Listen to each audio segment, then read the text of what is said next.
All right, so let's dig in a bit more into the difference between elastic and inelastic collisions. So we touched on last lesson, but here's the collision terminology. So again, due to physical damage, kinetic energy is not conserved. That's why we're not doing work and change in energy. So in an elastic collision, kinetic energy is conserved. Inelastic, kinetic energy is not conserved. Okay, now that's a little bit weird because this is important. Elastic and inelastic has nothing to do with whether they stick together or not. Okay, that even though that terminology is there, it's related to some extent, but it's not like we don't think of elastic as they bounce, and inelastic means they stick together. It can bounce and still be inelastic, and it can bounce and be elastic. When it sticks together, it has to be inelastic. So why does that work? Because it has to do with the kinetic energy part. So in a perfectly inelastic collision, so if they stick together, it must be you can show that the kinetic energy will never be conserved. Okay? So when they're stuck together after a collision, it is implied that it is definitely inelastic. But it's not the only way to be inelastic. It's kind of like all squares are rectangles, but not all rectangles are squares. So every sticky collision is an inelastic collision, but not every inelastic collision they get stuck together. Okay, so you could have bouncing collisions that are inelastic. So the key thing is whether or not something is inelastic or elastic has to do with whether or not the kinetic energy is conserved. Okay, that's the only thing that affects that. And so let's go through some examples here. So a block of mass 5 kilograms is sliding to the right at 3 meters per second. Block of mass 10 kilograms is sliding to the left at 1 meters per second.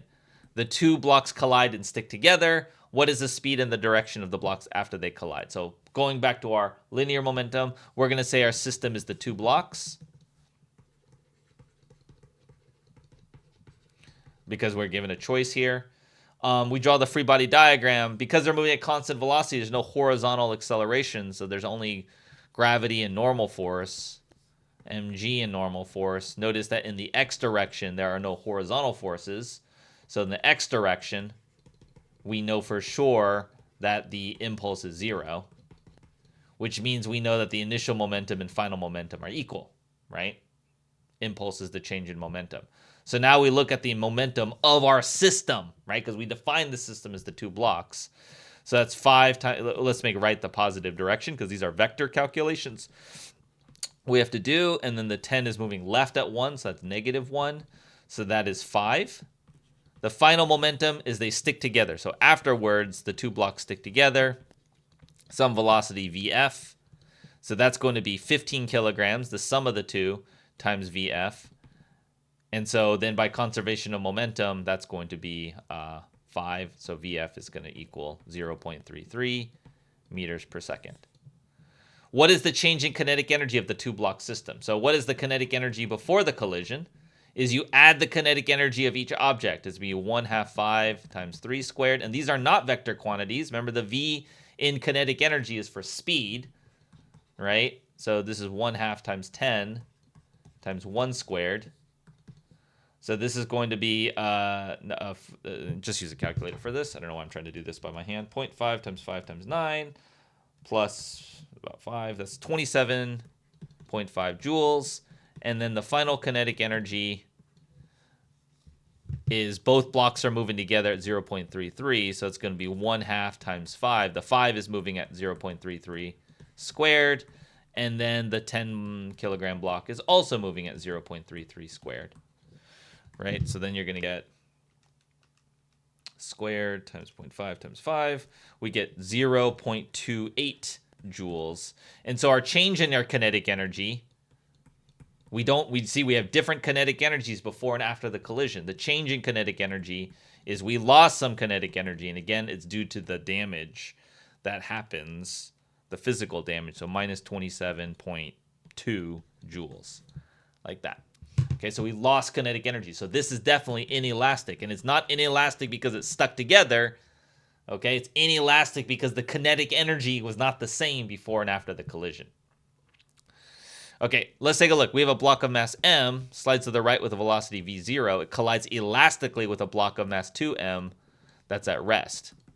how fast are the two blocks moving after the collision. So before it's doing this, after we have no idea what it's doing. This might be V1, and the 2M might be doing V2, and I don't even know the direction. Well, V2, like this block's going to move to the right. That part is obvious, but the block 1 might bounce off, might continue. They don't get stuck together, so they're not the same speeds. Okay, that's the thing. They're not stuck together. See, when they're stuck together, we know they move together. They're stuck together, so they got to move together with the same velocity. But these collided inelastically, and don't just say it bounces off, goes the opposite direction. We don't know that. It depends. So what do we know? We know for our system, it's going to be the two blocks, right? And horizontally, like there's no horizontal forces, just like before, right? In the x direction, only in the x direction. There's gravity and normal force. We don't know if the impulse there is 0 or not. But we know because there are no forces in the x direction for our system, yeah, they have forces internal, but there's no external horizontal forces. We know the impulse is 0. That implies the change in momentum is 0. So let's look at the initial momentum. Before the collision, if we make right the positive direction, then it's going to be mv0, and then plus 2m times 0. So that's going to be mv0. And then the final momentum is mv1 plus 2mv2. These are not necessarily the same because they're not stuck together. They don't have to. It's possible that they, well, actually, it's not really possible they have the same speed. I don't think. It's possible they could have the same speed, but we don't know for certain, so we got to use two different variables here. And again, by conservation of momentum, you know mv0 is going to be mv1 plus 2mv2. You can divide out the m's. You have v0 is equal to v1 plus 2v2. And now at this point, you say, like, well, I don't have enough information, right? Right? Like, I know the v0, but I don't know v1 and v2. Like, I only have one equation, and that's where the kinetic energy comes into play. What's the kinetic energy of this system? Well, it's 1/2 mv0 squared. And this guy doesn't have any speed, so he doesn't have any kinetic energy. And then kinetic energy afterwards is 1/2 mv1 squared, kinetic energy of this guy, plus 1/2 2m times v2 squared. And because it's elastic, we know the kinetic energies are the same. This total kinetic energy here has to equal the total kinetic energy of the system beforehand. Right? So the 1/2s can cancel, and then the m's can cancel. So then you get v1 squared plus 2v2 squared is equal to v0 squared. This is a v0, sorry. So now I have two equations and two unknowns, and I want to solve for v1 and v2. Now, don't plug the v0 in, because v0 is a known quantity. I'm trying to figure out v1 and v2. I'm trying to figure out how fast the two blocks are moving. So this becomes a little bit complex in the math. We'll just solve for v1 to be v0 minus 2v2, then plug that into here. So then you're going to get v0 minus 2v2 squared plus 2v2 squared equals v0 squared. So let's expand this out. v0 squared minus 4v0v2 plus 4v2 squared plus 2v2 squared is equal to v0 squared. This is going to be 6v0 squared. The v0 squareds here are going to cancel. So you're going to have 6v2 squared minus 4v0v2 is equal to 0. We can factor out a v2 here. Actually, yeah, a v2. Get 6v2 minus 4v0 is equal to 0. So we have two possibilities for v2. Either v2 is 0 or 6v2 minus 4v0 equals 0. Now, let's look at v2 being 0. Well, v2 being 0 basically means nothing happened to the block because it was already not moving. Saying it's still not moving is just basically solving this condition. So like so one way that the momentum can be conserved is m1 just passes through the 2m block and nothing happens, like a ghost. That's possible, but not physically what's going to happen. They're going to actually hit each other.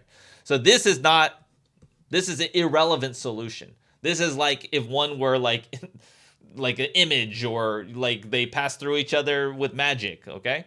Here, we're going to have v2 is going to give you move the 4v0, 2/3 v0, like that.